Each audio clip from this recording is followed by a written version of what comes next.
यीशु मसीह का इस धरती के ऊपर आना एक बड़ा अनुग्रह था हमारे लिए। कोई तो कह रहा था, क्या इस धरती पर कोई स्वर्ग भी है? जब कोई इंसान मर जाता है तो लिख देते हैं स्वर्गीय। क्या वास्तविक में स्वर्ग है क्या? पर एक व्यक्ति जब वो व्यभिचार करके मरता है, एक व्यक्ति जब दारू पी के मरता है, एक व्यक्ति जब किसी के मर्डर और हत्या करके जब उसकी मृत्यु हो जाती है और अपने जीवन भर बुरे कामों को करते करते वो मरता है, तो मरने के समय जो मर जाता है तो उसके आगे लिख देते हैं स्वर्गीय। क्या ये अपेक्षा करना सही है? धरती के ऊपर आप सही चिन्ह में नहीं जिए, धरती के ऊपर आप सही पहचान में नहीं जिए, उस पिता की इच्छाओं में आप अपने जीवन को व्यतीत नहीं किए और आखिर में आपने लिख दिया स्वर्गीय। क्या ये वास्तविक अभिलाषा है? मरने आप बुरे काम जीवन भर किए, आखिर में आपने लिख दिया स्वर्गीय। मैं नहीं मानता कि वो व्यक्ति स्वर्ग के लिए अपॉइंट होगा। मैं नहीं मानता कि वो स्वर्ग के लिए निमंत्रित किया जाएगा। याद रखो, पिता की इच्छा ये थी कि धरती को मैं स्वर्ग बनाऊं, और इसीलिए उसने धरती के ऊपर एक अदन का निर्माण किया। और अदन पूरी तरीके से एक स्वर्ग के जैसा ही था, वहां किसी चीज की कमी नहीं थी। और अदन का अर्थ भी होता है संपन्नता। उस संपन्नता के बगीचे में, उस समृद्धि के बगीचे में आदम को उसने रख दिया था और कहा एक ही चीज उसने, अगर आपको अपना सब कुछ उसने दे दिया, वो आपको अपने कमांड में रखना चाहता है, अपने वचन के अधीनता में रखना चाहता है। आपको वो ऐसो आराम दे दिया, आपको आपकी अभिलाषाओं को पूरा कर दिया। ध्यान से सुनिएगा भैया, आप वहां नहीं हो कि जहां मैं आपको बस तुरंत भेज दूं। आपको जो चीज आपकी जिंदगी को बलवंत करेगा और आपके जीवन को स्वर्ग तक पहुंचाएगा, वो जीवित वचन है। आमीन। सारी चीजें अदन की वाटिकाओं में रखने के बाद परमेश्वर ने एक हिदायत दी आदम को कहा कि उस पेड़ का फल नहीं खाना, भले और बुरे का। तो सारे पेड़ का फल खा सकता है, पर उस पेड़ का फल तुझे नहीं खाना। याद रखो कि परमेश्वर ने आदम को सबसे बाद में बनाया, पर आदम की जरूरतें सबसे पहले आ गईं। उसे कहां खाना है, किस नदी में उसे स्नान करना है, 4 नदियां थीं। कौन से पेड़ का फल खाना है, शायद आपने उसे नहीं देखा, हमने भी उसे भी सही से नहीं देखा है। और याद रखो कि वो अदन केवल आदम के लिए था। परमेश्वर की इच्छा है कि वो अदन आज भी बने, वो अदन आपका घर बने, आपका घर बने, आपका परिवार वो अदन बन जाए जहां पर किसी चीज की घटी ना रहे। उसकी इच्छा आज भी है, पर वो आपकी अभिलाषा को पूरी करता है। आपकी मर्जी में आपको जो चीज चाहिए वो आपके जिंदगी के लिए करने का पूरा वो उसकी इच्छा है। पर वो उस इच्छाओं में आपको उसने एक इच्छा ये दिया कि आपको वचन सौंप दिया। उस वचन के विरोध में आप कुछ नहीं कर सकते। अगर आप उस वचन के विरोध में कुछ करते हैं, आप अपने अदन की स्थिति को खो देते हैं। देखो, मैं तुझसे नई बात करता हूं, इसका मतलब यही है कि वो आपकी जिंदगी को नया बनाना चाहता है। कोई नहीं जानता था कि सर्वशक्तिमान ईश्वर धरती पे आ जाएगा। किसी को यह आशा थी क्या? पर परमेश्वर ने आने के 700 साल पहले ही अपने नबियों के द्वारा कहला दिया, आ रहा है सर्वशक्तिमान इस दुनिया में। आमीन। याद रखो कि सर्वशक्तिमान को देखना मुश्किल है। मूसा ने प्रभु को देखना चाहा, परम पिता को देखना चाहा। परमेश्वर ने कहा, हे मूसा मेरे बेटे, अगर तू मुझे देखेगा तो मर जाएगा, क्योंकि इंसान मुझे नहीं देख सकता। हां, अगर तू देखने की इच्छा रखता है तो मेरी पीठ को तू देख सकता है।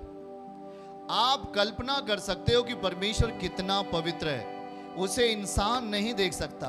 हाड़ और मांस में रहकर हम अपनी आंखों से, खुली आंखों से उसे हम नहीं देख पाएंगे। उसकी ग्लोरी में स्थिति को, उसके महिमा में परिस्थिति को हम नहीं देख सकते।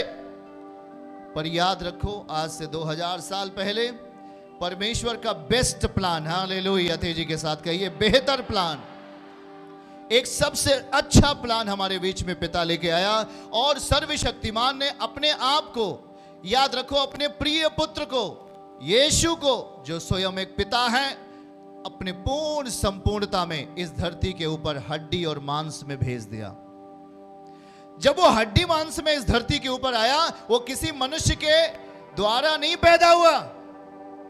आज आप यीशु मसीह का स्वभाव अपनाते हो, आपकी बीमारियां जाती रहती हैं।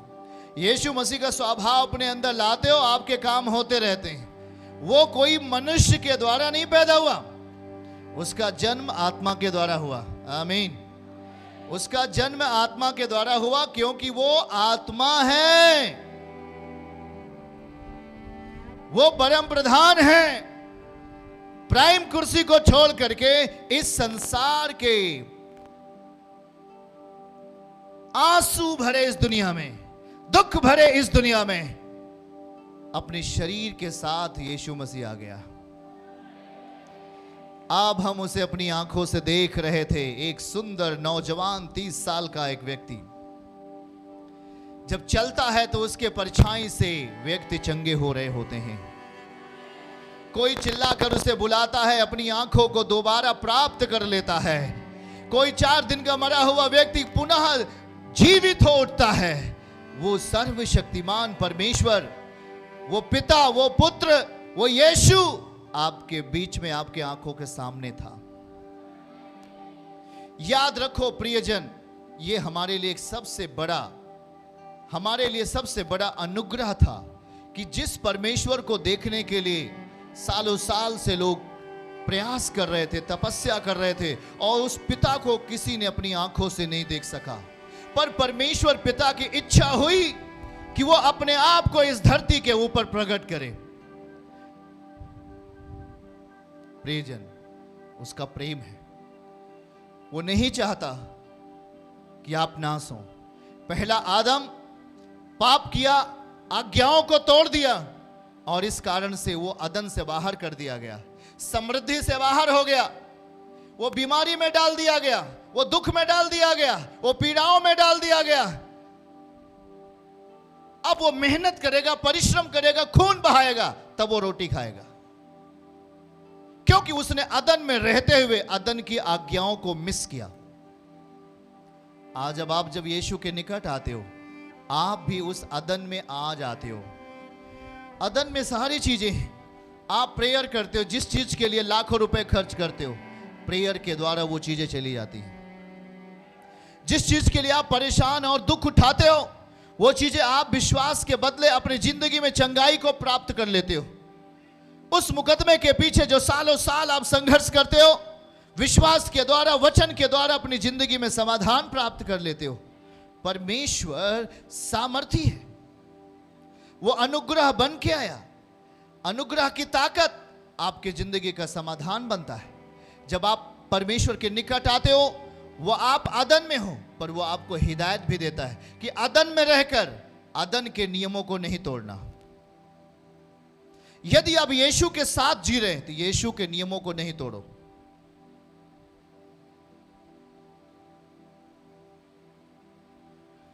आपको परमेश्वर ने यदि एक जगह दे दी, आपको खुदावन ने एक स्थान दे दिया, आपको परमेश्वर ने आपको अदन दे दिया, तो कहता कि अदन में रहकर अदन की आज्ञाओं को मान। और जब आप परमेश्वर के साथ आते हो, विश्वास के स्थान पे आते हो, चर्च में आते हो, जो यीशु मसीह की देह है, जब आप अपने आप को उस देह में शामिल करते हो, तो उस देह का आज्ञा मानना भी आपका फर्ज है। जब आप उस देह का आज्ञा मानते हैं, जब यीशु मसीह के कमांड में जीते हैं, यीशु मसीह के आज्ञाओं में जीते, उसके वचन के अधीन रहकर अपने आप को लेके चलते हो, वो अदन की जो सही वास्तविक चिन्ह है, वो आपके परिवार में दिखाई देता है।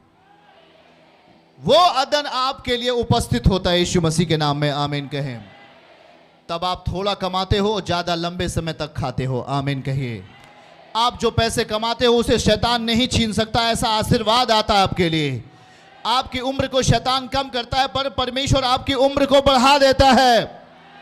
ये अदन की परिस्थिति है। आमीन। चर्च की सभी प्रार्थनाओं को और परमेश्वर के दास के द्वारा टीचिंग सुनने के लिए और अपडेट्स को जानने के लिए हमारे इस चैनल को सब्सक्राइब करें और साथ में बेल आइकन को दबाएं, ताकि जब भी लाइव प्रार्थना हो तो सबसे पहले आप देख सकें।